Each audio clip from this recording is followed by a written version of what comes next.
बच्चों, welcome back to the channel and this is Neha from SGCA। तो आज के लेक्चर में हम आपका सेक्शन नंबर 4 का फर्स्ट पार्ट शुरू करेंगे which is titled as history of novel. अब बच्चों यहाँ पे ये ऐसा टॉपिक है, ये ऐसा चैप्टर है जहां पे एक आपको सिर्फ जनरल नॉलेज मिलेगी, नोवेल के बारे में अलग अलग चीजें जानने को मिलेगी, उसके हिस्ट्री को जानने को मिलेगा। इसमें आपको कोई स्टोरी देखने को नहीं मिलेगी, कोई कैरेक्टर्स नहीं देखने को मिलेगा। तो इस पार्ट में सिर्फ हम समझेंगे कि नोवेल की शुरुआत हुई कैसे थी, लोगों ने नोवेल लिखना कैसे शुरू किया, एकदम से नोवेल लिखना शुरू कर दिया या उससे पहले हम नोवेल को कुछ और बोलते थे या किसी और तरीके से लिखते थे। ये सारी चीजें हम मेंशन करेंगे और हम इस सारी चीजों को देखेंगे इस हमारे चैप्टर में। Now let us start with our chapter. The 18th century has gifted English literature two entirely new forms which are without any traces in the ancient classical heritage. अब 18th century में English literature में ऐसी दो चीजें आई थी जिससे उससे पहले वो बनी नहीं थी, ठीक है। वो क्या थी? One of those was the periodical essay and the other was novel. तो उन दो चीजों में सबसे पहली चीज थी आपकी the periodical essay and दूसरा होता था novel. Both of these forms, especially novel, caught the spirit of the 18th century as the age of intellectual, sentimental and realistic plane and tried to instruct the readers which would help them to a more purposeful and virtuous life. अब ये 18th century में भले ही the periodical essay का effect कम था, लेकिन ये novel का जो इफेक्ट था ना बच्चों, वो बहुत ही ज्यादा इनॉर्मस अमाउंट में बढ़ गया था। लोगों को बहुत ही ज्यादा इंटरेस्ट आता था नोवेल पढ़ने में और इनफैक्ट ये नोवेल्स ऐसी होती थी कि जो कि लोगों को गाइड करती थी how to lead a good life, okay, how to lead a virtuous life. Since the time of its origin, novel has been gaining popularity and growing gradually. तो जब से ये नोवेल का कंसेप्ट चालू हुआ है ना, ऐसा नहीं कि कभी भी इसका ग्राफ नीचे ही गया, हमेशा इसका ग्राफ धीरे धीरे टाइम के साथ ऊपर गया है। लोगों ने नोवेल प्रेफर करना शुरू किया है और इनफैक्ट जो शुरू कर देते हैं वो उनको रीडिंग एक इंटरेस्ट मिलता है जिसके वजह से वो नोवेल और ज्यादा पढ़ते रहते हैं। Today it is recognised as the most dominant literary genre. आज के इंग्लिश के लिटरेचर में इसको सबसे ज्यादा मोस्ट डोमिनेंट, जिसका सबसे ज्यादा इफेक्ट हो, उसको माना गया है नोवेल को, okay. A novel is relatively long narrative fiction which describes intimate human experiences normally in a prose form. तो अब नोवेल होती क्या है बेटा? तो ये कोई लॉन्ग नरेटिव होता है, एक लॉन्ग नरेशन होता है किसी भी फिक्शन का, जिसमें आपको अलग अलग ह्यूमन एक्सपीरियंसेस देखने को मिलेंगे। किस फॉर्म में? चैप्टर्स के फॉर्म में, okay. The present English word novel is derived from an Italian novella meaning new. तो हमारा ये जो वर्ड नोवेल है ना, वो एक इटालियन वर्ड से डिराइव किया गया है, दैट इज नोवेला, जिसका मीनिंग होता है न्यू, नया। A novel narrates a story, embellishing it with more details of time, place, nature, people and their minds, their gestures and activities. तो नोवेल एक ऐसी चीज है जहां पे एक स्टोरी को नरेट किया जाता है, लेकिन उसमें हर एक डिटेल पे एम्फसाइज किया जाता है, चाहे वो टाइम हो, चाहे वो डेट हो, चाहे वो प्लेस हो, या उस टाइम पे लोग जो उसमें कैरेक्टर्स हो उनका सेट ऑफ माइंड्स कैसा था, वो क्या कर रहे थे, वो कैसा जेस्चर कर रहे थे। कहने का मतलब कि हर एक डिटेल को यहाँ पे एम्फेसिस के साथ एक्सप्लेन किया जाता है। It presents the picture of a society of that period. Novel makes life easier to understand than in drama and poetry. तो मतलब हर एक डिटेल दी जाती है तो इसका एक्सप्लेनेशन भी बहुत ज्यादा इजी हो जाता है। In modern era, novel has adopted literary prose. तो आज के टाइम पे हम इसको एज ए लिटरेरी प्रोज पढ़ते हैं। जो भी आप बुक्स देखते हो अलग अलग राइटर्स की, तो एक्चुअली आप कुछ और नहीं, आप नोवेल ही रीड कर रहे होते हो, ठीक है। अब इसकी थोड़ी हिस्ट्री जान लेते हैं। तो novel as a literary genre has a history of about 2000 years. कितनी लंबी हिस्ट्री है बच्चों, 2000 साल की। Among the early precursors of novel, a collection of tales known as Greek romances dating from the 2nd to 6th century may top the list। तो generally जो starting में novel आते थे ना, उनका जो जॉनर रहता था वो रहता था रोमांस, ठीक है। मोस्टली वहां पे एक राजा एक रानी, दोनों की शादी हो गई, खत्म कहानी, काइंड ऑफ ऐसी नोवेल बनाई जाती थी और लोगों को भी वैसे स्टोरीज पढ़ने में इंटरेस्ट आता था। These imaginative and delightful stories of ideal love and marvelous adventures profoundly affected the creative writing for the next 1000 years। और ये नोवेल का जॉनर अराउंड 1000 साल तक चलता गया। मतलब उस टाइम के जो भी राइटर्स थे, या तो वो एडवेंचरस नोवेल लिखते थे या तो फिर रोमांटिक नोवेल लिखते थे, और लोगों को वही पढ़ने में मजा आता था। Though novel in the modern era usually makes use of a literary prose, the earlier threads of the genre can be found in, तो ये आपको कहां देखने को मिलेगी, Virgil's Eclogues और Malory Maltedy Arthur और Geoffrey Chaucer and the Canterbury Tales। तो ये सारे आपको जो चीजें हैं वो आपको इन सारे नोवेल्स में देखने को मिल जाएगी। Lady Murasaki Shikibu Tales of Genji 1010 has been described as the world's first novel। Very important detail mention की है कि लेडी मुरासाकी शिकिबू की जो बुक थी which was titled as the tale of Genji, कब लिखी गई थी, 1010 में लिखी गई थी। इसको हम दुनिया का सबसे पहला नोवेल बोलते हैं, ठीक है। The European novel is often said to begin with Don Quixote by Spanish writer Miguel de Cervantes, which was published in 2 parts between 1605 and 1615। ठीक है, तो नेक्स्ट जो आपकी नोवेल आई थी यूरोपियन नोवेल, जो कि एक स्पेनिश राइटर द्वारा लिखी गई थी और वो 2 पार्ट्स में लिखी गई थी। एक पार्ट आई थी आपकी 1605 में एंड दूसरा पार्ट आई थी आपकी 1615 एज में, ठीक है। In the 18th century, the appearance of newspaper and magazines attracted a large number of readers from the middle class। अब बेटा उस टाइम जो नॉवेल्स बुक पब्लिश की जाती थी ना, वो सिर्फ अपर क्लास के लोग अफोर्ड कर सकते थे। तो 18th सेंचुरी में हमारी इन्वेंशन आई किसकी, प्रिंटिंग मशीन्स की, जिसकी वजह से मैगजीन्स छपने लगी, न्यूज़पेपर्स छपने लग गए, जिसकी वजह से क्या हुआ, लोगों को स्टोरीज मिलने लगी सस्ते पैसों में। मतलब कितने ही आएगा, नोवेल का प्राइस कंपेयर करो और न्यूज़पेपर का प्राइस कंपेयर करो, आज भी उनमें बहुत डिफरेंस है। तो मिडिल क्लास के लोगों के बीच में ये मैगजीन्स और ये आपके न्यूज़पेपर्स फेमस होने लगे, मतलब वो ज्यादा चलने लगे।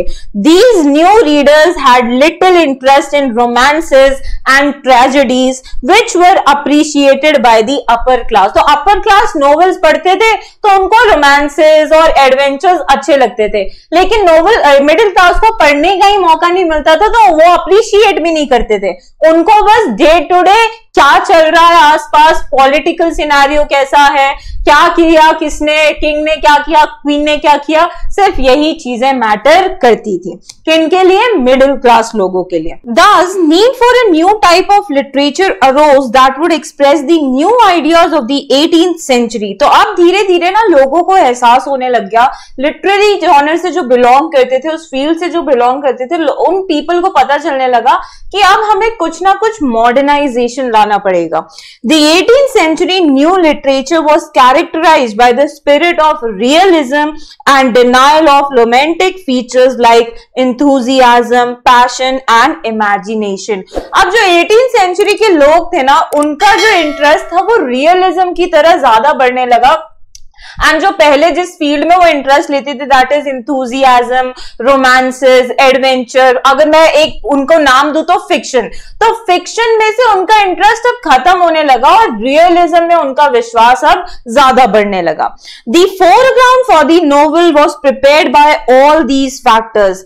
After 1740 novel originated as the literary form in England and thus your novel was originated। और कब ओरिजिनेट हुआ था? 1740 में। Increase in trade and commerce along with the industrial revolution gave rise to the middle class. अब हुआ क्या कि जैसे जैसे बिजनेस बढ़ने लगा, ट्रेड एंड कॉमर्स बढ़ने लगे, तो आपका इंडस्ट्रियल रेवोल्यूशन भी आने लग गया, और इस एवोल्यूशन के वजह से या रेवोल्यूशन की वजह से हमारे जो मिडिल क्लास के लोग थे ना, वो भी थोड़ा उभर के अब बाहर आने लगे। ठीक है, A class of people had emerged to occupy an elite status, मतलब अब एक ऊपर वाली जात हो गई, एक मिडिल क्लास हो गई, राइट? ठीक है, The realistic picture of everyday life and problems of common people depicted in the novels appealed to a newly educated class and was regarded by them as respectable reading material. अब जो हमारी novel बनने लगी ना 18th century के around, वो कैसी बनने लगी? मिडिल क्लास लोगों के लाइफ के बेसिस पे, मतलब रियलिटी में क्या होता है, कैसे वो जिंदगी काटते हैं, उसमें वो क्या क्या प्रॉब्लम सॉल्व करते हैं या कैसे उनसे डील करते हैं, इन सब पे अब हमारी नोवेल सब लिखने लगे। क्यों? क्योंकि अब मिडिल क्लास का जो नंबर था, उन पीपल का, उस ग्रुप का जो नंबर था, वो अब बढ़ने लगा। तो जो लिखते थे बुक्स, जो नोवेलिस्ट होते थे, वो भी सोचते थे उनका टारगेट ऑडियंस मिडिल क्लास है, इसलिए वो वैसी बुक्स लिखने लग गए। Thus, novel as a form appear to have been designed for both to voice the aspirations of the middle and lower classes and meet their longings. तो लोग अब इनकी भी प्रॉब्लम समझ के इनके लिए भी नोवेल्स लिखने लग गए। The advent of machines provided time to the newly formed educated middle class to indulge in reading and discussion about the books. तो इसके वजह से ये जो प्रिंटिंग मशीन थी, इनका जो इन्वेंशन हुआ, इसके एडवांस की वजह से नंबर ऑफ प्रिंटिंग्स भी बढ़ गई, प्रिंटिंग का तरीका भी बढ़ गया, and more people indulged in reading novels. Drama and poetry were the two literary forms that were fading away. तो उस टाइम पे जो ड्रामा होते थे, वन एक्ट प्ले होते थे, और पोएट्री वाला जो लिटरेरी होता था, वो धीरे धीरे खत्म होने लग गया और नोवेल अपना जलवा दिखाने लग गया। Novel was the combination of some features of drama and poetry, some new more features were added. तो काइंड ऑफ क्यों ड्रामा और नोवेल खत्म हो गया? आज लोग स्मार्टफोन क्यों यूज करते हैं इतना? क्योंकि आपका स्मार्टफोन एक ऐसी चीज है जो 100 चीजों का काम करे, जैसे कि अलार्म क्लॉक, पोस्ट कार्ड का काम करता है, किसी से बात करनी है तो मतलब अलग टाइम दिखाने का, घड़ी का काम करता है, मतलब एक ही चीज अलग अलग काम करता है। वैसी जो पहले ड्रामा एंड पोएट्री अलग अलग हुआ करते थे, अब उनको नोवेल में इंक्लूड कर दिया, इसलिए लोग अब नोवेल पढ़ना प्रेफर करने लग गए। It became the prominent form in the 18th century by encompassing the social, political and cultural happenings and scientific progress. तो अलग अलग चीजें हमारे नोवेल में इंक्लूड की जाती थी ताकि लोगों का ज्यादा से ज्यादा इंटरेस्ट बढ़ सके नोवेल में।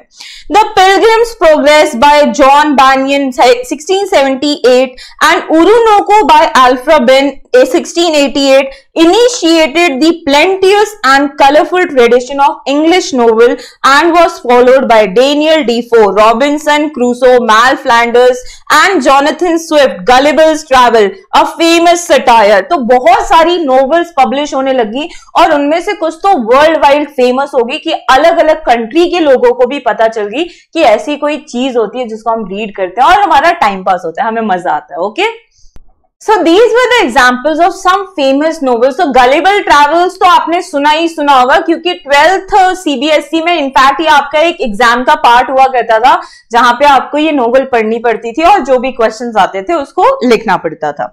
Other major novelists of 18th century are Samuel Richardson, Pamela or Virtue Rewarded and Clarissa, both epistolary novels, ठीक है, Henry Fielding, Lawrence Sterne and Tobias Smollett। तो ये सब आपके कुछ फेमस नोवेलिस्ट के नाम है जो कि उस टाइम वर्ल्ड वाइड फेमस हुए थे और लोग इनकी लिखी हुई बुक्स प्रेफर किया करते थे।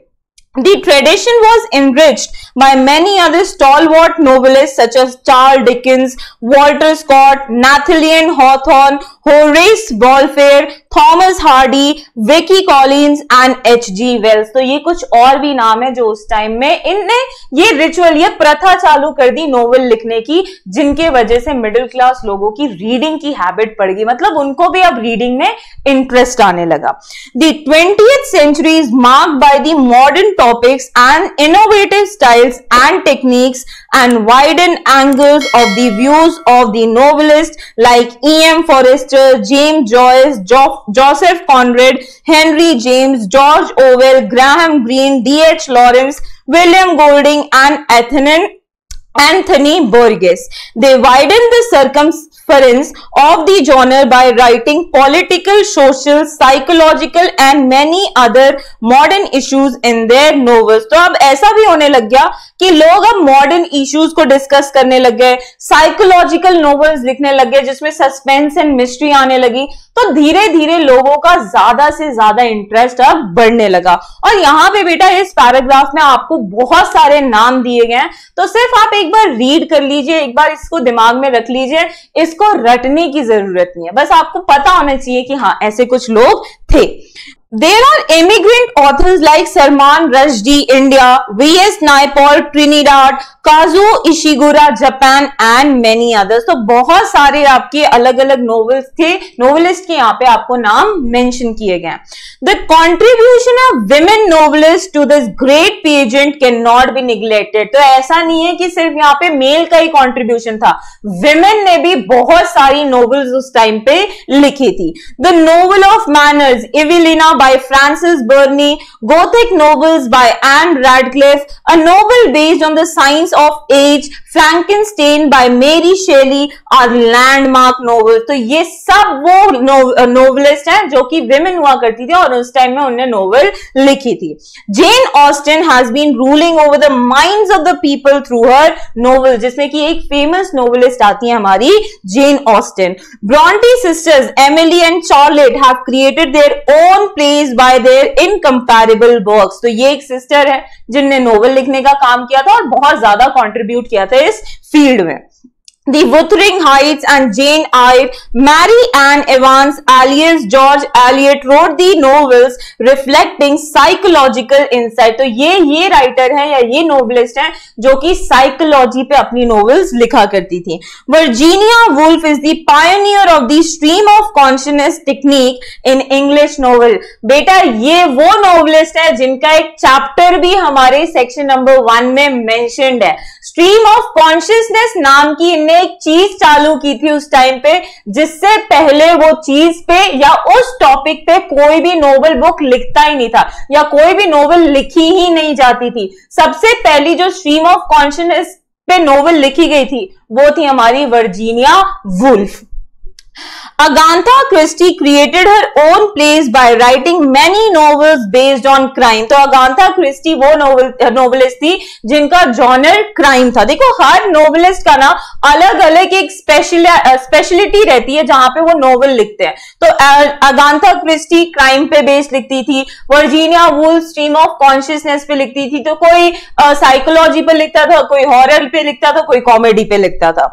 हरक्यूल Poirot and Miss Marple are the evergreen detectives created by her। जैसे कि आपका वो है ना अपना क्या नाम है उसका, जल्दी जल्दी बोलो, अपना डिटेक्टिव कौन है, शर्लॉक होम्स। तो वैसे यहाँ पे मिस मार्पल भी एक फेमस डिटेक्टिव्स हैं जो कि एक फिक्शन कैरेक्टर है। Harper Lee, Margaret Atwood, Toni Morrison and Alice Walker have elevated the tradition further to prosperity. और ये कुछ ऐसे नोवेलिस्ट के नाम है जिनने नोवेल के फील्ड को और ज्यादा एक्सेल किया है, मतलब और ज्यादा वाइड किया है ताकि ज्यादा से ज्यादा लोग उसको पढ़े, समझे और एंजॉय करें।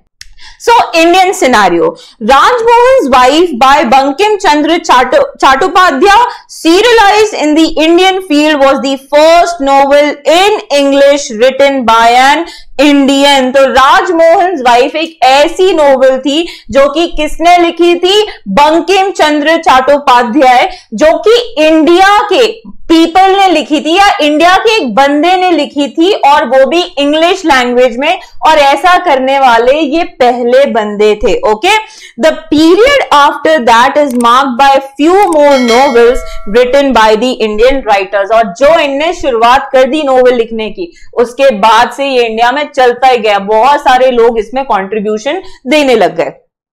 These novels bore either nationalistic virtues or social issues as their main framework. तो मेन जो जॉनर होता था, तो या तो इनका होता था नेशनलिस्ट टॉपिक्स, इश्यूज जो भी नेशन में चल रहे हैं, नहीं तो फिर सोशल इश्यूज जो भी लोगों के आपस में चल रहे हैं, उन पे बेस्ड ये नोवेल लिखते थे। मुकराज Anand, R K Narayan and Raja Rao were the major trio who prevailed in the period after that. तो ये जो नोवेल का पीरियड इंडिया में चालू हुआ, उसमें एक ट्रायो फेमस हुआ था जिसमें 3 बंदे थे, Mulk Raj Anand, R K Narayan and Raja Rao. Novelist like Anita Desai, Nayantara Sahgal and Arun Joshi and Manohar Malgonkar uplifted and revolutionized Indian English novel through their works। और उसके बाद से इंडिया में भी जो नोवेल का ग्राफ था वो ऊपर ही करता गया, और बहुत सारे बड़े बड़े enormous contribution किए गए by various Indian people। Amitav Ghosh, Vikram Seth and Upamanyu Chatterjee ameliorated the Indian novel in English by adding new features to it। तो जैसे जैसे नोवेल का पीरियड आगे बढ़ता गया, उसमें नए नए फीचर्स ऐड होने लगे by various novelists। Recent years have witnessed the dazzling performance by Indian novelists like Salman Rushdie, Arvind Agida, Arundhati Roy, Kiran Desai and Kiran Nagarkar। The tradition of Indian English novel since its inception has registered a marked shift exhibiting global concerns। कहने का मतलब क्या कि India में जो novels लिखे जाते थे वो वर्ल्ड वाइड धीरे धीरे फेमस ही होते गए, उनका जो लेवल था वो बढ़ते गया, कभी भी डिग्रेड नहीं हुआ। मतलब बहुत सारे इंडियन राइटर्स भी थे जो कि फेमस नॉवेलिस्ट रह चुके थे। अब आते हैं बच्चों कि नोवेल की हिस्ट्री। हमने जो देखा था स्टार्टिंग ऑफ दी चैप्टर में कि ये जो नोवेल वर्ड है वो एक इटालियन वर्ड है जो कि किससे डिराइव किया गया है?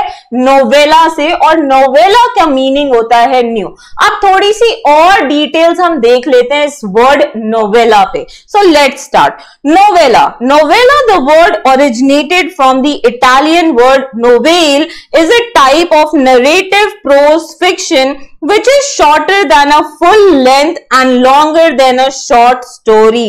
तो बच्चों अब ये नोवेला एक ऐसा पार्ट है या ऐसी पीस ऑफ राइटिंग को बोला जाता है जहां पे आप फिक्शन स्टोरी एक्सप्लेन करते हो जो कि एक फुल लेंथ की स्टोरी होती है, लेकिन एक नोवेल से थोड़ी छोटी होती है, नोवेल से थोड़ी छोटी होती है। It is a well structured yet short narrative, often satiric और realistic in tone। तो इनका जो ये रहता है स्टोरी एकदम वेल स्ट्रक्चर्ड रहेगा, कैरेक्टर्स एकदम वेल सेटल्ड रहेंगे, एकदम वेल डिसाइडेड रहेंगे, और लेकिन नोवेल से हमेशा ये थोड़े से छोटे ही होंगे। मतलब इतना नोवेल जितना बड़ा होता है उतने बड़े ये नोवेला नहीं होते हैं।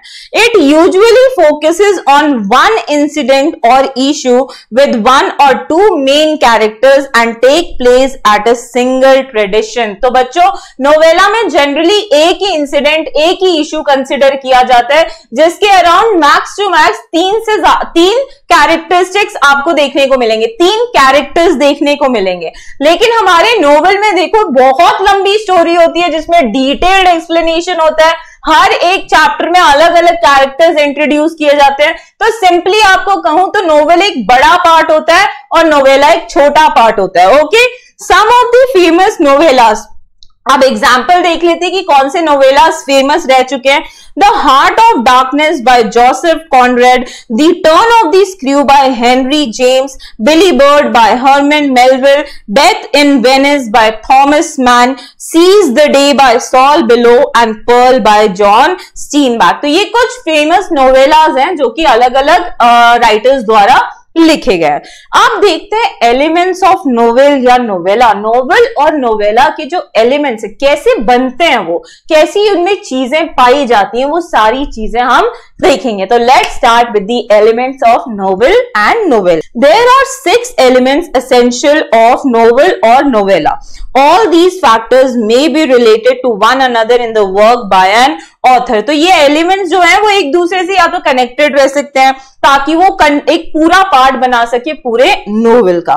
तो सबसे पहला जो एलिमेंट आता है बच्चों वो होता है थीम, कि हमारा जो नोवेल है वो किस बेसिस पे लिखा गया है, उसका थीम क्या है, उसका बैकग्राउंड क्या है। क्योंकि जब तक हम वही नहीं डिसाइड करेंगे कि हमारा मेन टॉपिक क्या है जिसपे हमें नोवेल लिखनी है, तब तक हम नोवेल लिख ही नहीं पाएंगे। तो the basic requirement for writing a novel is theme. Theme is the central idea in the novel which can be expressed in a nutshell.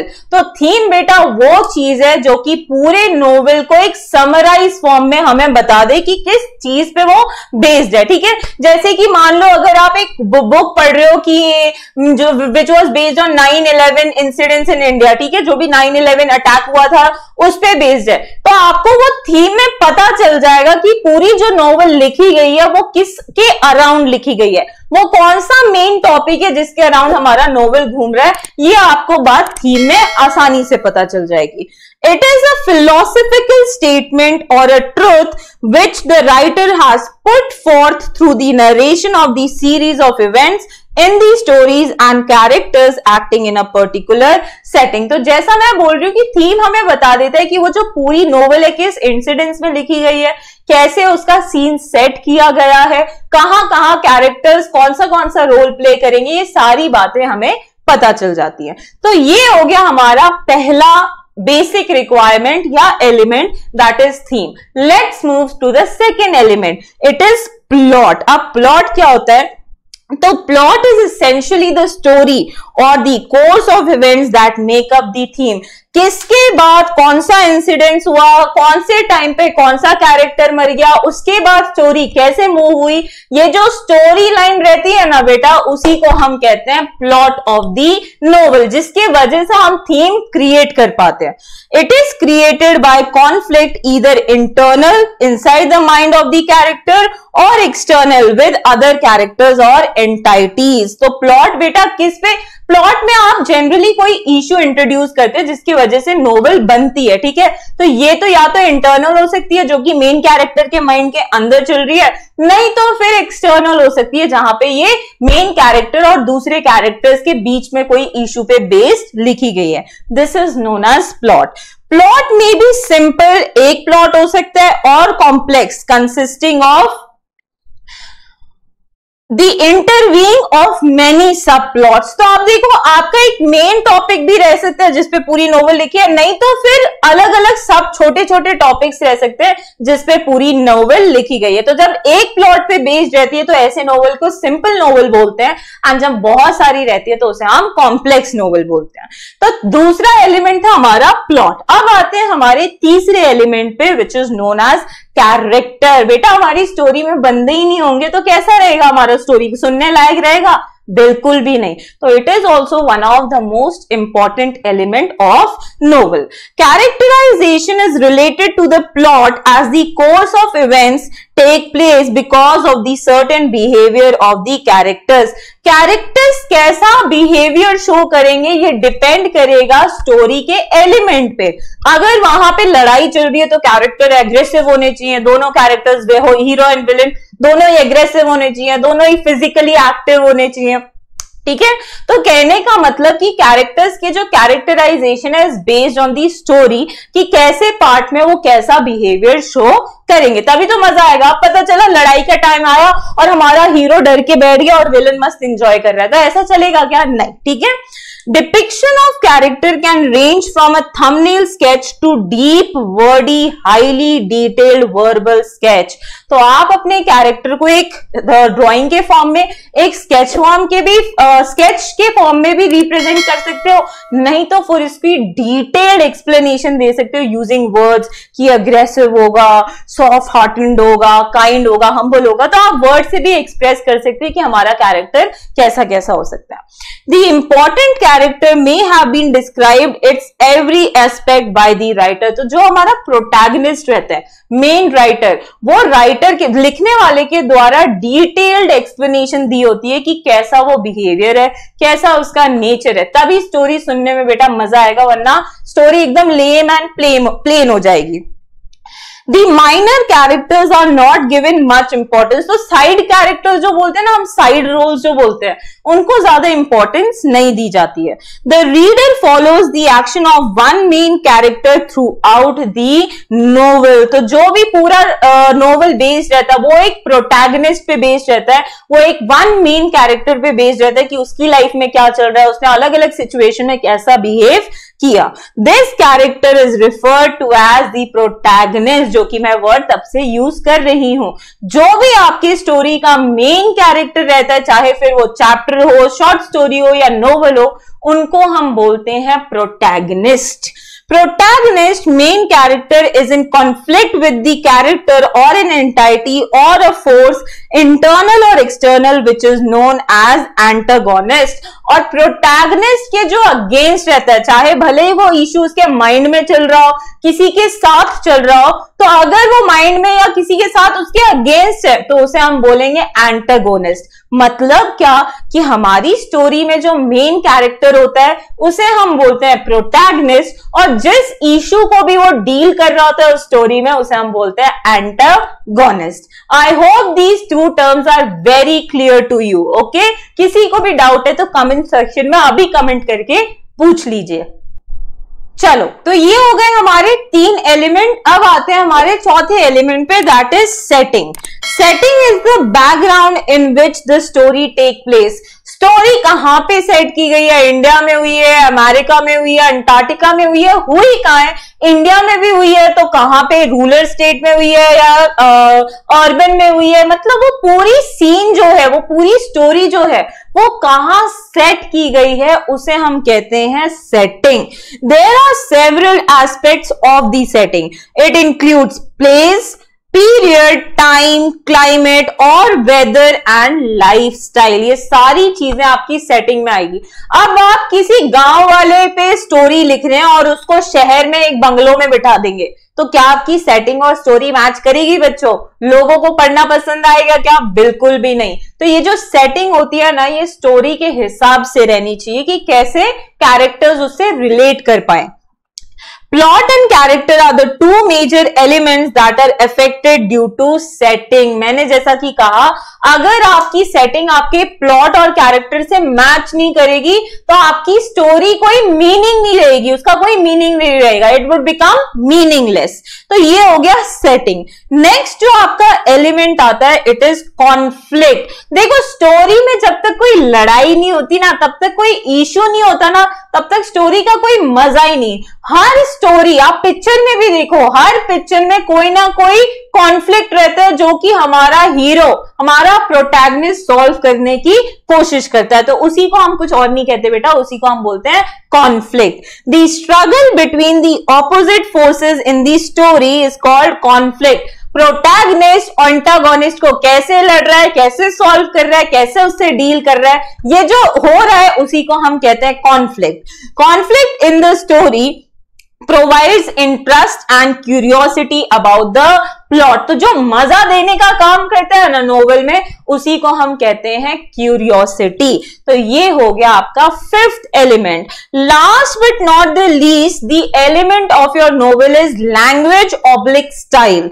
The language and the techniques used by the author for the narration of course of events is known as the style.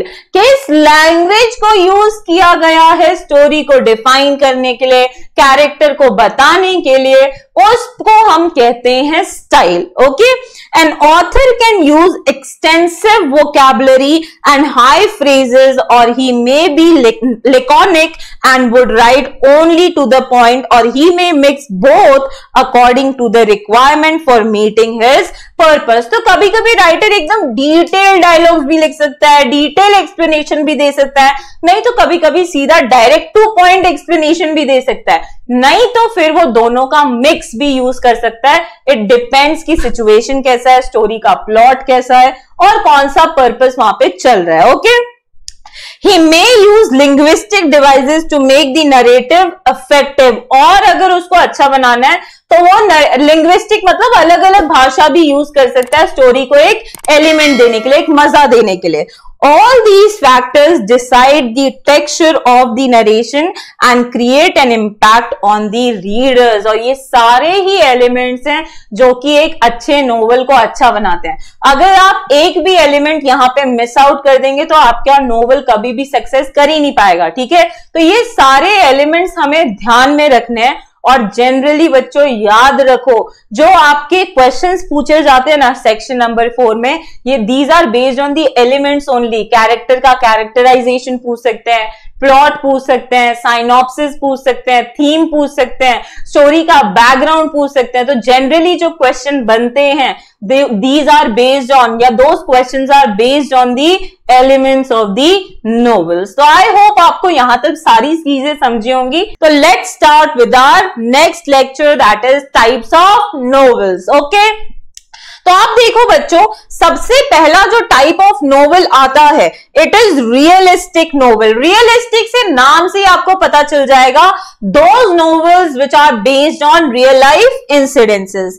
The realistic novel is a piece of fiction that gives the effect of realism and is also called a novel of manner. ऐसा novel जो कि किसी real story पे based हो या किसी real issue पे based हो, जो आप डे टू डे लाइफ में फेस करते हैं, उसे हम कहते हैं realistic novel. It can be characterised by its complex characters with mixed motives that are rooted in the social class. तो स्पेशली ये जो आपके नोवेल्स रहते हैं, it is based on the class differentiation, जो कि हम कास्ट में लोगों को बांटते हैं ना, अपर क्लास, मिडिल क्लास, और जनरली वो उस पे बेस्ड रहता है। Problem faced by lower class people और the middle class people.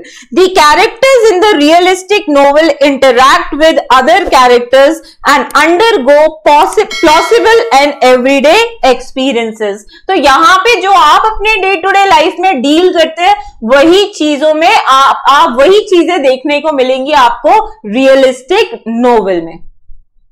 So the next type of your novel is picaresque novel। अब ये picaresque novel होते क्या है? तो the word picaresque is originated from the Spanish word picaro which means a rogue। तो ये हमारे एक स्पेनिश वर्ड से डिराइव किया गया है, जो कि वर्ड है पिकारो, जिसका मीनिंग होता है रोग। अब इस नोवेल का मीनिंग क्या होता है? A picaresque novel narrates the adventures of the protagonist who is an eccentric or a disreputable person in an episodic form। अब ये जो नोवेल होती है ना बेटा, it is based on the adventures of the protagonist, कि कैसे उसके अलग अलग रूप हमें देखने को मिलते हैं इन अ सेम स्टोरी, कैसे वो डील करते हैं, तो उसे हम कहते हैं पिकरेस्क नोवेल। जनरली हम इसमें देखते हैं कि कैसे हीरो अपने गलत काम से, मतलब गलत होके भी कोई सही काम कर देता है। तो ऐसी नोवेल पे बेस्ड जो स्टोरीज रहती हैं उसे हम कहते हैं picaresque novel.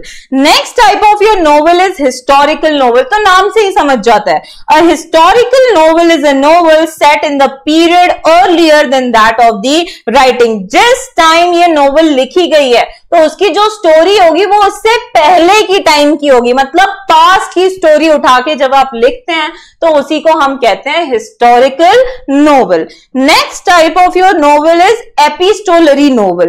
The word epistolary derives from the Latin word epistola which means a letter। epistola का मतलब होता है खत, लेटर, कोई document. The epistolary novel is that in which the writer presents the narrative through a series of correspondence or other documents। तो जब आप किसी की स्टोरी बेस्ड ऑन लिखे गए डॉक्यूमेंट्स पे या लेटर्स पे स्टोरी बनाते हैं या नोवेल लिखते हैं, तो उसी को हम कहते हैं epistolary novel. Although letters are the most common basis for epistolary novel, diary entries also are also popular form of this type। तो सिर्फ लेटर पे नहीं, डायरी एंट्री के बेस पे भी जो नोवेल लिखी जाती है उसे भी हम कहते हैं एपिस्टोलरी फॉर्म। कहने का मतलब किसी बंदे ने डायरी एंट्री की होगी या किसी को लेटर लिखा होगा, तो उन सारे डॉक्यूमेंट्स को जमा करके एक स्टोरी लाइन बना के जब आप नोवेल प्रेजेंट करते हैं तो उस नोवेल को हम एपिस्टोलरी नोवेल बोलते हैं। Next type of your novel is Gothic novel. The novels that include terror, mystery, horror, thriller, supernatural, doom, death और डीके और haunted buildings are called as the Gothic novels. ऐसी novels जिनका genre horror हो या tragedy हो या mystery हो या something relating to supernatural power हो, तो ऐसी नॉवेल्स को हम बोलते हैं गॉथिक नॉवेल्स। ओके, नेक्स्ट आते हैं तो इट इज ऑटोबायोग्राफिकल नोवेल। नाम से ही पता चल जाता है ऐसी नोवेल जो बंदा, लिखने वाला बंदा खुद अपनी लाइफ पे लिखे। The autobiographical novel is a novel based on the life of the author. लिखने वाले के ही लाइफ के बेस पे है वो book. Sometimes the author changes the place and the names of the characters और इवन मे चेंज और avoid certain details of his life. तो जरूरी नहीं है कि हर एक इंसिडेंट्स, हर एक डिटेल्स वो मेंशन करेगा, कुछ डिटेल्स को ऑमिट कर देता है, कुछ को थोड़ा सा चेंज कर देता है। ओके, ये बेस्ड उसके ऑथर की मर्जी होती है कि क्या वो हमें बताना चाहता है और क्या नहीं। इट मे और may not be in the first person narration. तो जरूरी नहीं है कि अगर मैं अपनी लाइफ पे बेस्ड बुक लिख रही हूं तो मैं उसको ऐसा लगेगा कि मैं बोल रही हूं। नहीं, ऐसा भी हो सकता है कि दूसरा बंदा मेरी लाइफ को कैसे डिस्क्राइब कर रहा है, और जब मैं बुक लिखती हूं तो उसे हम कहते हैं autobiographical novel. Next is allegorical novel. अब एलोगोरिकल नोवेल क्या होता है? An allegory is a story that bears more than one level of meaning. ऐसी allegory वर्ड का मतलब क्या होता है कि ऐसी स्टोरी जिसके एक से ज्यादा मीनिंग हो, अलग अलग लेवल पे अलग अलग मीनिंग हो। The surface meaning of such novel is different from the symbolic meaning of it. तो जो surface मतलब basic meaning होता है उसका स्टोरी से रिलेशन जो होता है वो अलग ही होता है। स्टोरी से जो मीनिंग होता है वो थोड़ा अलग ही होता है। The symbolic meaning of an allegory may be political, religious, historical और फिलोसफिकल। मतलब बेस जो स्टोरी का होता है वो किसी और थीम पे होगा, लेकिन स्टोरी का जो डिस्क्रिप्शन होता है वो किसी और थीम के बेस पे होता है। Okay, so the such novels are known as allegorical novel. So the next type of your novel is Ethiopian और डिस्टोपियन नोवेल। अब यूथोपियन या डिस्टोपियन नोवेल क्या होते हैं? तो Ethiopia is an imaginary community or society possessing the ideal qualities. Ethiopia का meaning क्या? ऐसे ग्रुप ऑफ लोग या ऐसी सोसाइटी जिनके पास एकदम अटमोस्ट क्वालिटीज हो, जो आप आइडियल क्वालिटीज कहती है ना, जैसे सबके पास होनी चाहिए वैसी क्वालिटीज हो, तो उसका वर्ड का मीनिंग होता है ये। It is a common literary theme specially in science fiction और स्पेक्यूलेटिव फिक्शन। तो जनरली ये जो यूथोपियन और डिस्टोपियन नोवेल होती है इनका जो थीम होता है it is based on science fiction. Next आपकी जो नोवेल आती है वो है psychological novel. Psychological novel is a work of fiction that treats the internal life of the protagonist or even other characters as much as the external factors. मतलब psychological novel में क्या होगा कि प्रोटैगनिस्ट के माइंड के अंदर जो चलेगा ना या जो चल रहा था वो ऐसा दर्शाया जाएगा कि वो एक्चुअली बाहर चल रहा है। ठीक है, जैसा कि गजनी में, गजनी के माइंड में कुछ और चल रहा होता है लेकिन वो दिखाया जाता है कि हाँ एक्सटर्नली भी कुछ ऐसा ही चल रहा है। तो ऐसे काइंड ऑफ नॉवेल्स को हम बोलते हैं साइकोलॉजिकल नॉवेल्स।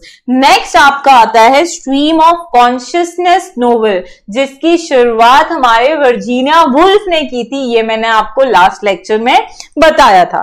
तो stream of consciousness is a phrase coined by William James in his treatise Principles of Psychology। तो ये टर्म को कॉइन किसने किया था? विलियम जेम्स ने। It means the flow of thoughts. आपके मन के अंदर क्या थॉट्स फ्लो कर रहे हैं, जैसे कि आप किसी पार्टी में गए तो आप क्या सोच रहे हैं अपने बारे में, दूसरे के बारे में।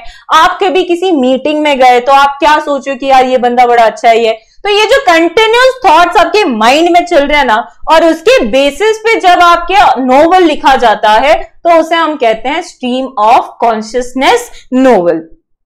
Incidents in the plot are in the sequence of their occurrences, जैसे जैसे होता है वैसे वैसे वो प्लॉट भी बनता है.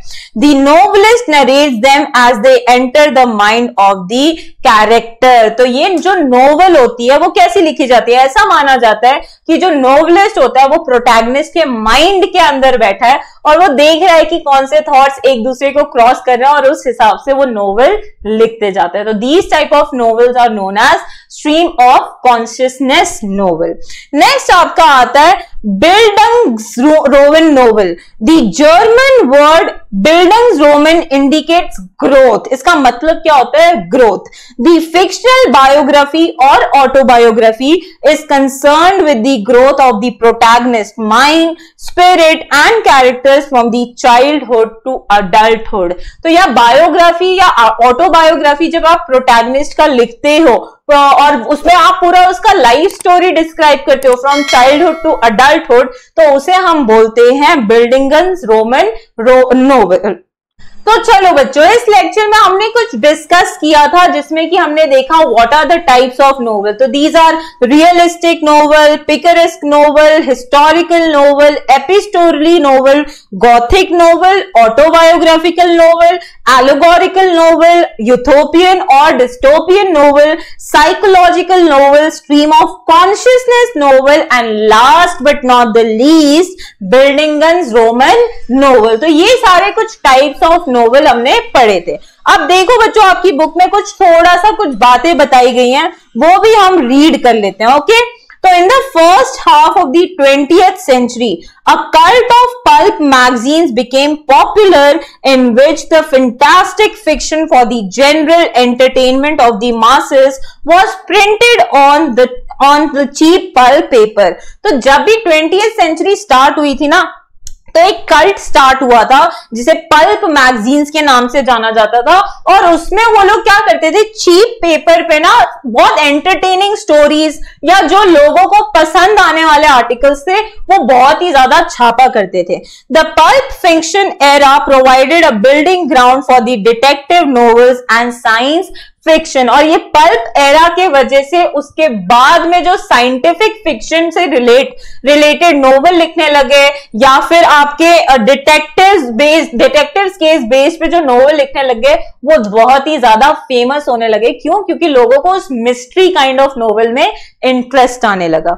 Science fiction is a genre of speculative fiction dealing with imaginative concepts such as futuristic setting, futuristic science and technology, space travel, time travel, parallel universes and extraterrestrial life. तो आप अपने नेचर में भी देखोगे, अगर दो मूवी रिलीज हुई है एक टाइम पे, एक मूवी बेस्ड है रोमांस पे और दूसरी मूवी बेस्ड है साइंस फिक्शन पे, जहां पे स्पेस के बारे में बताया गया है, फ्यूचर टेक्नोलॉजीज के बारे में बताया गया है, मार्स पे लाइफ पॉसिबल है या नहीं है ये बताया गया है, तो आप फॉर श्योर मैं कहती हूं आप वो मूवी देखने जाओगे जिसमें साइंस के बारे में बताया गया है. क्यों बेटा? क्योंकि हमारा एरा ही ऐसा है कि जो रोमांस को छोड़ चुका है, जिसको किसी रोमांस में कोई इंटरेस्ट ही नहीं है और साइंस में ज्यादा इंटरेस्ट आता है. तो साइंस फिक्शन में यही सारी चीजें आपकी नोवेल में मेंशन की जाती है कि फ्यूचर में क्या होगा, कैसे होगा, इंसान कैसे जिएंगे, जो कि एक फिक्शन ही है लेकिन एक रियलिस्टिक वे में रिप्रेजेंट की जाती है. Science fiction often explores the potential consequences of scientific and other innovations. तो ये बस एक गैस है कि आगे जाके क्या हो सकता है. आज की जो टेक्नोलॉजी अवेलेबल है हमारे पास, उसको हम कैसे यूज करके आगे फ्यूचरिस्टिक टेक्नोलॉजीज बना सकते हैं और हम क्या क्या कर सकते हैं. तो उस पे बेस्ड जो आपकी नोवेल होती है उन्हें हम साइंस फिक्शंस बोलते हैं. Frankenstein by Mary Shelley is considered the first novel based on science and technology. तो आपकी ये जो Frankenstein नाम की novel थी, which was written by Mary Shelley, was considered as the first novel which was based on science and technology.